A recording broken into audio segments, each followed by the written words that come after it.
Hello guys, mga Kalingap, good morning and good evening po sa inyong lahat. Sa Team Kalingap, mga solid EDC, ayan, grabe. Samahan nyo na naman po ako sa isa na namang topic, sa isa na namang talakayan na atin pong bibigyang reaksyon. So, ito nga po ay patungkol sa pasabog ng EDC, magaganap na at mangyayari outside the country. Oh, wow naman, grabe. Kung saan mga Kalingap, ito nga po yung napakagandang opportunity. Yung travel ng EDC sa Korea. Wow, grabe talaga mga Kalingap. Ngayon pa lang ay talagang tayo ay nai-excite na. Ayan mga Kalingap, sa video ito ay aalamin po natin yan. Kung ano nga ba ang pasabog na ito ng EDC at kailan po kaya ito mangyayari. Ayan, pero bago yan mga Kalingap, kung bago pa lang po kayo dito sa ating munting channel, huwag nyo pong kalimutang mag-subscribe, mag-like and share na rin po kayo. At para lagi po tayong updated, i-click nyo na rin po ang ating notification bell nang sa ganun ay swak na swak po sa ating panlasa. Ayan. At syempre, huwag din po nating kalilimutang suportahan si Kuya Bal Santos Matubang and Kalingap Rob. So ayan mga Kalingap, tuloy-tuloy na po tayo. Pag-usapan na po natin ang atin pong topic. So ito nga po ay patungkol sa pasabog ng EDC, magaganap na at mangyayari outside the country. Oh, wow naman, grabe. Kung saan mga Kalingap, ito nga po yung napakagandang opportunity. Yung travel ng EDC sa Korea. Wow, grabe talaga mga Kalingap. Ngayon pa lang ay talagang tayo ay nai-excite na.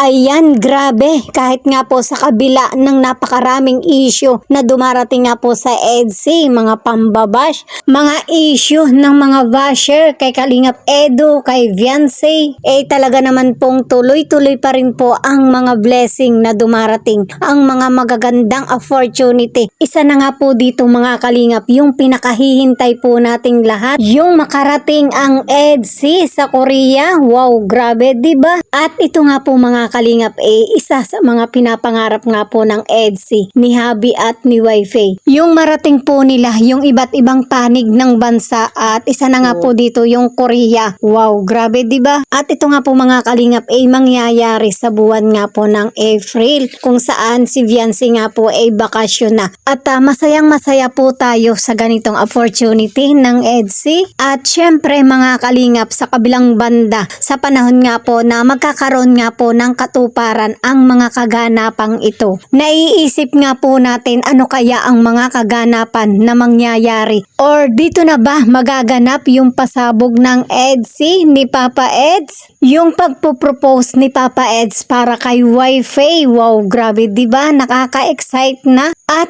ayon nga po sa ilang mga bulong-bulong na atin nga pong naririnig, sa Korea magpapakasal ang EDC. Sa bagay mga Kalingap, kung magaganap nga po ang ganitong pagkakataon, batid naman po natin na talagang ito nga po ay pinagplanuhang mabuti. Lalo na nga po ang mga butihing sponsor ng EDC at syempre ang todo support na si Kalingap Rob. Ayan, grabe, diba? Ganyan po katindi ang mga kaganapan sa EDC. Talagang preparadong preparado. Kayo mga Kalingap, kung kayo po ang ating tatanungin, ano po ba ang masasabi nyo patungkol dito? I-comment nyo na po yan sa comment section. So dito nga po mga Kalingap, may mga video clip po tayong panonoorin batay nga po sa ating talakayan mula po sa video upload ni Sir Red Sane Vlogs. Ayan, panoorin po natin ito mga Kalingap. Sa tamang oras yan. Bakit ibulgar lahat Wala nang aabangan. Wala na aabangan. Pero totoo ba yung sinabi mo na sa Korea? Ha? Sa Korea. Ay. May mga nabasa kasi ako, sinabi mo daw na baka doon na kayo ikasal sa Korea. Sabi ko, hindi ko alam. Bahala si Eds yan kung anong desisyon niya. Malay na rin. Ay, grabe. Mahal tayo na simbahan na ng pang-Korea.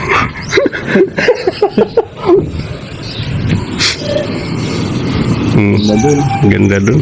Kayo lang naman ata. Oo. Eds na?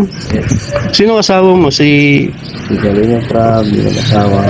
Tapos yun lang yung business. Sila Kuya Jun. yung may-ari na. Kami lang. para may privacy.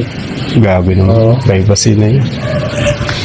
Pati yung totoong anniversary, ayaw pang sabihin kung kailan talaga. Ang gusto kasi nila yung ano, officially talaga na, kasi yung sinicelebrate baga natin, unang vlog ng, Gusto na yata, ano ba, nakadocument pa eh. Pero pa yata ng mayor.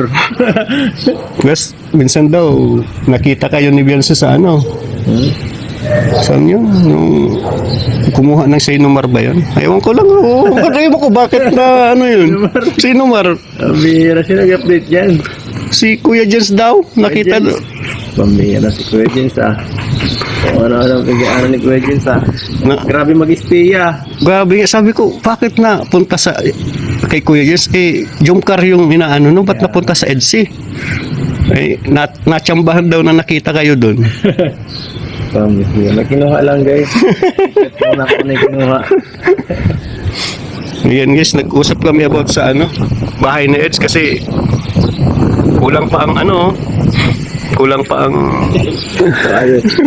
naayos pa. Sige na Eds, at may gagawin ka pa yata. Salamat. Nag-i-edit ka pa yata eh. Marami palang plano si Eds guys. Napag-usapan namin kanina off-cam kasi ang sinasabi nga parang yung ano niya, yung mga gagawin niya ngayong taon. Malaki ang ano. Nanonood talaga siya lagi sa live. Nanonood talaga lagi siya sa live natin. At siya nag-open dun sa about sa ano, sa live. Tawa daw siya ng tawa dun sa live natin guys. Kaya saka na pag-usapan namin yung gagawin. Approve na rin naman.